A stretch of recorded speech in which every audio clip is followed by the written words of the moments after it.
Thank you. Good morning. First of all, let me read your mind. You're thinking to yourself right now, this is a creative, innovative conference I'm out of school for. What in the world is this lady up here talking about small towns? How does it relate to anything we're talking about as far as creativity and innovation and what I want to do with my future? What does it have to do with anything with a book named Small Town Sexy? Well, you're here to learn. You learned from Brian. You listened to our speakers this morning talk about all these wonderful, innovative things that you're going to be doing the rest of your life, and all the things that and opportunities that you have in this time, and everything that you're learning in school right now. So what I'm here to talk about for the next few minutes is to let you know that all those wonderful things that you're dreaming and thinking about in your life right now can happen in small town America. It's not just about the big cities anymore. It's about small towns being sexy. And, you know, people ask me, why in the world in small town sexy? What do I mean by sexy? And what I mean by sexy is that small towns are truly seductively charming.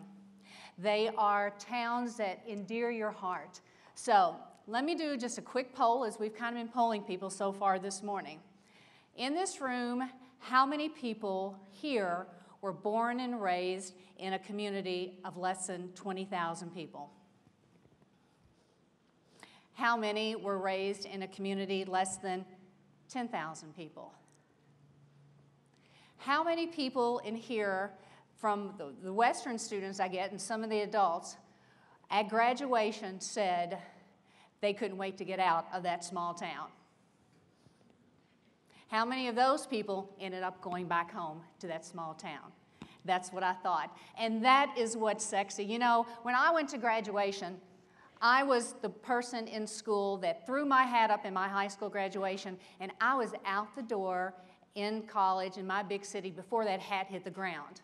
But I was that same person in college that when I threw my hat up at my college graduation, I was back in Bardstown, Kentucky, which is now the most beautiful small town in America, before my hat hit also.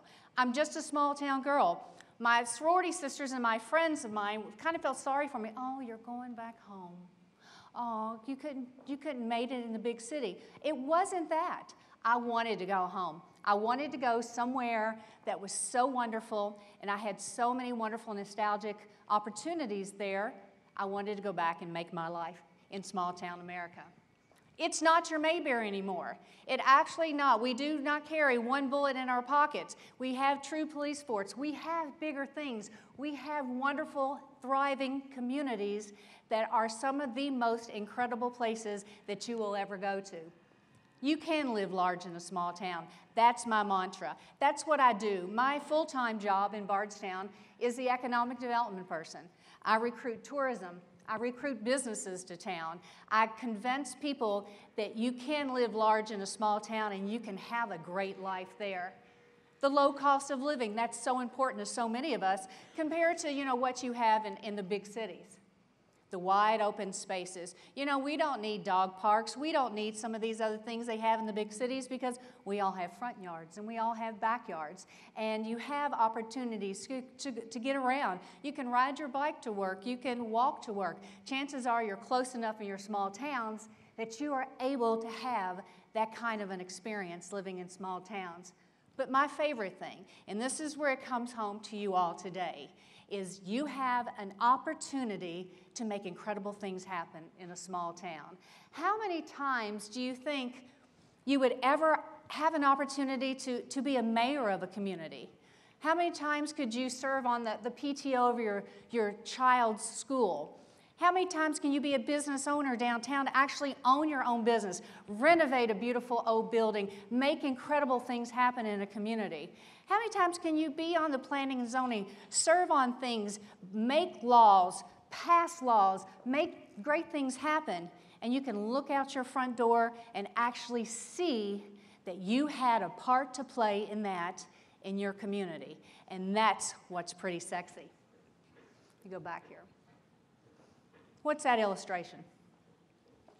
Big fish, small pond. And that's what we tout. We tout that you can be a big fish in a small pond in Bardstown, Kentucky, in Danville, Kentucky, in Franklin, Tennessee, in Scottsville, in Elizabethtown, any other small community around the state of Kentucky. You can do that. And let me tell you a couple examples that you may not think about, but they're all so true. Toyota. We all know about Toyota. Probably many of you all drive a Toyota vehicle. So many of those are made right here in Kentucky. They're made in Georgetown. At the time when Georgetown was a small town, as a matter of fact. In my book, I interviewed, at that time, Governor Martha Lane Collins. She was one of the individuals that recruited this multi-billion-dollar company from Japan to come to Kentucky in the small town of Georgetown to put this huge plant to make the Camrys. They could have gone anywhere in the world. They could have gone anywhere in the U.S., but they chose Kentucky. And why did they choose Kentucky? They chose Kentucky for a couple reasons. First of all, they said they wanted wide open spaces. And if you know anything about the Japanese culture, you'll know that they don't have a lot of space over there. It's a country quite populated, and they don't have a lot of spaces within their cities. So they saw these farmlands, and they saw these green hills, and they saw this wonderful open spaces with the sun shining and the clouds out, and they thought, that's where I want to be.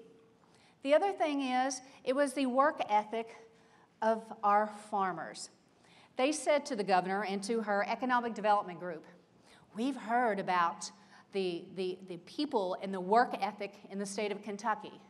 So many of us in this room were raised on farms, or our families came from farms, and maybe we moved somewhere else. But somewhere in our lineage, we have farmers in our family. The farmers get up when the sun comes up. They work until the sun goes down. They don't have vacation days. They don't have personal days. They don't have those benefits. They're working the land because they want to, because generations have, because they want to make a difference. And that's what they knew. They have a work ethic like no other. You know, if a tractor breaks down in a field, they don't call AAA. They go out there, take the motor apart, put it together, fix it, and they're back off working again. And the Japanese knew that work ethic. They knew the work ethic about the farmers, and they said, those are the kinds of people we want to work for us. We want those people who know how to get things done. And thus, the state of Kentucky is now a beneficiary of Toyota, plus 200 more suppliers to Toyota are sprinkled all across the state of Kentucky. In many communities in Bardstown, we have 4 Toyota suppliers, and most of those suppliers are located in small towns within an hour-and-a-half drive from Georgetown. The other slide up here is bread, and that's Flowers Food. They're a company that's located in Bardstown. They employ about 200 people now, but they're a nationwide company. They're the company that makes nature's own bread, but something more that you would know, every bun that you eat at Burger King is made in Bardstown, Kentucky. So that's one of their products that they made. But again, they did a nationwide search. They went all over the country. And they chose Bardstown, and at the very last day, when we were in this hot competition about where they were going to go, they decided to walk downtown. And so I said, I'll walk with you. And they said, no, we really want to be by ourselves, and we just want to stroll. And in my window, in my office, I can see all the way down the street, and I saw them walking. They were going in and out, talking to people on the streets. And as an economic development person, I worry about things like that. I worry about what people are saying to them. But, you know, everything seemed to go good. They were smiling. They came back to my office about an hour later, and they shook my hand, and they said, we're coming to Bardstown. And I said, why? What was it that this multi-million-dollar company that could go anywhere in the country they wanted to go, why did you pick Bardstown, Kentucky, population of 12,000 people? They said because it was the people. These are the people that we met walking up and down the streets and going into our shops and hanging out at the diners. These are the people we want to have working for us. We want to be that big fish in this small pond. We want to be good corporate citizens. We want to sponsor Christmas parades, and we want to help the Chamber of Commerce, and we want to do Halloween days, and we want to do all these things. We want to make a difference in a community and be that big fish in a small pond. And that was a successful story for small town America. Main Street versus Wall Street. This is beautiful downtown Bardstown. This is Wall Street, New York City. I'm now here to tell you, because I experience it every day in working in economic development, that you can do the same business on this street that you can do on that street because of a little thing called the internet. We have so many multi-million-dollar companies that have moved to small-town America. And it's because they don't want the hassle of the big cities. They don't want that lifestyle of the big cities. They really want to do business in small-town America, and they can do that now. Give them good internet service, give them high broadband, give them places to have cool office buildings and fun things that they want. So many of these people don't really need to have big office spaces and a whole lot of people. Give them an airport nearby and give them people who want to work there, and they'll do business on Main Street rather than Wall Street. Promoting an entrepreneurial spirit. Now, when we talk about things that you're going to want to do, you know, some of these ideas are massive, and I'm so impressed by the panel of speakers today, and I'm just sitting there and oohing and ahhing and how you take these ideas and make them into movies and do all these things. And it's more than just that, too. When you're thinking about living your life and what you want to do, there's so many opportunities now. And there's so many opportunities because the growth right now is in small business. I mean, we're talking 15 people and 20 people companies and things like that are what really is a growth of America right now. The industrial manufacturing piece is shrinking. And so many of you don't want to work in factories. You don't want to be working on a line somewhere and doing a widget. You have now decided you want to work for yourself. And that's what so many people are doing now. They want to make that decision to work for themselves, and you can do that. Whether you start an Edward Jones company or start a Subway franchise or something, so many opportunities available. And small-town America is just endearing those people to them to take a look and see all those opportunities.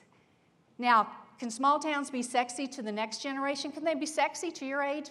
I asked our people in Nelson County, how can you compete with the Starbucks on every corner? How you can compete with a city that never sleeps and all the nightlife and everything. So we polled our next generation. We joined a group. And I said, what do you want?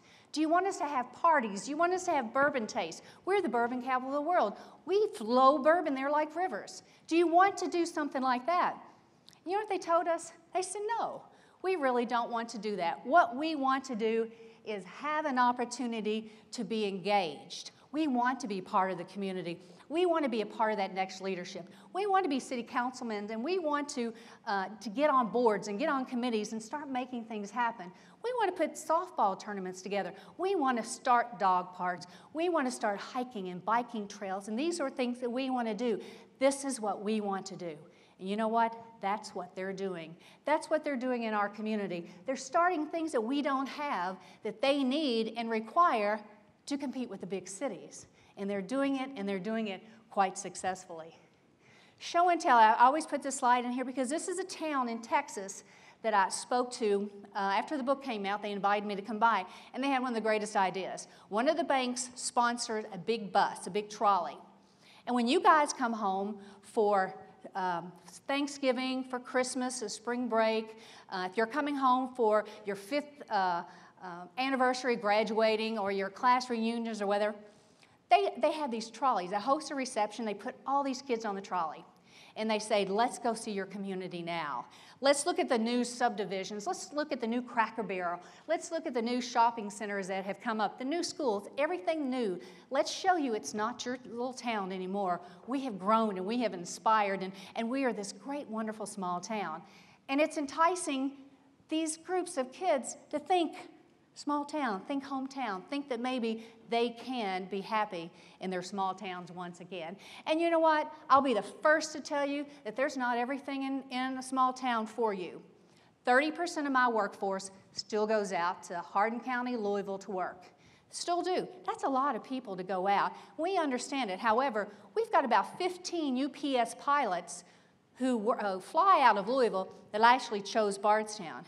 But if you choose a small town to live and to breathe and to enjoy and have your kids and their families there, that's what you can do. You can go out of town, But as long as you come back and make sure that this is a place that you want to live and you want to participate in, commuting's okay. It's not a four-letter word anymore because that's just the way it is going to happen anymore. The new faces of a small town, a lot of reinventors. People from the West Coast are flocking to small town America. They've had it with the West Coast. They're running out of water. Now they got a drought. Now they're flooding. They've just got all sorts of issues, and people are starting to migrate east.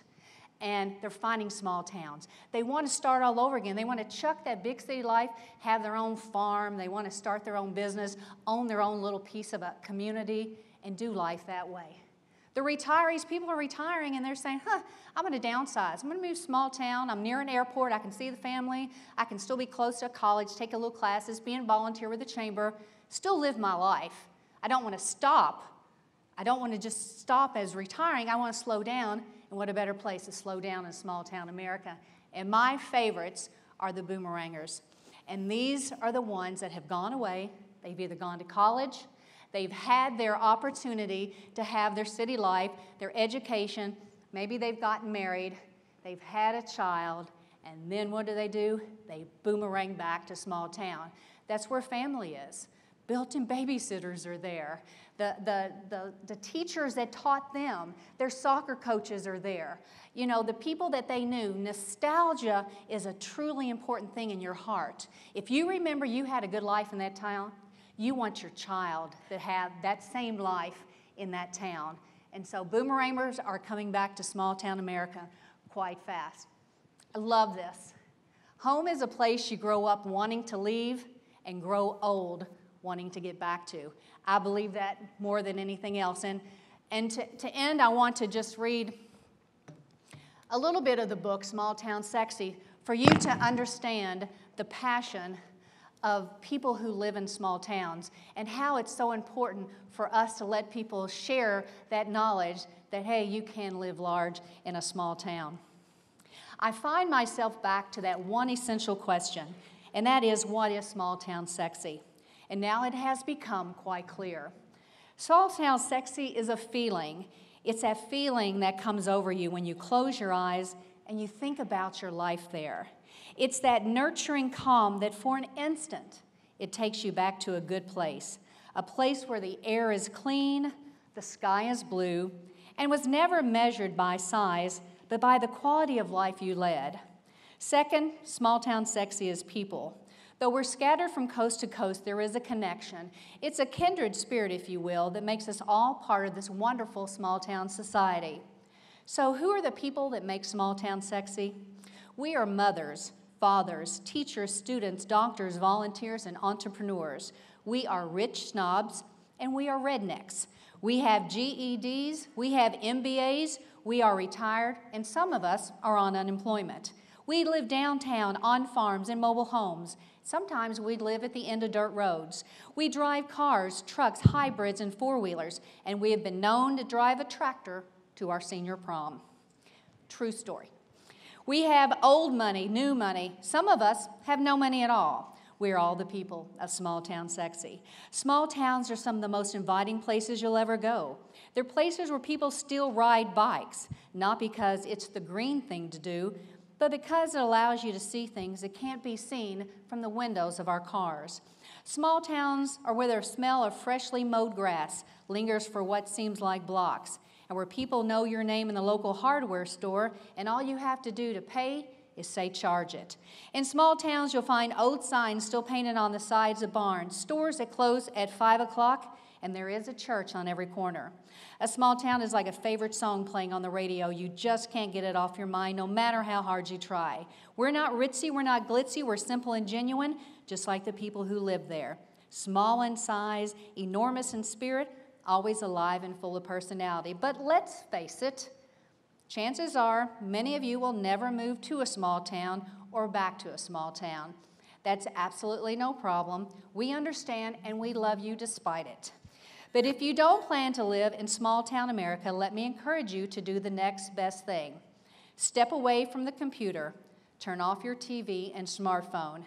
Get out of the office and get away. Get away to the amazing byways of America and experience the wonderful world of small towns. Life happens fast. Don't let this opportunity pass you by. You know, I'm not sure I've lived my best life yet, because I've got a lot of life worth living. But what I am sure about is that life I look forward to living will be in small-town America. And that, my friend, is my definition of small-town sexy. Thank you all. Enjoy.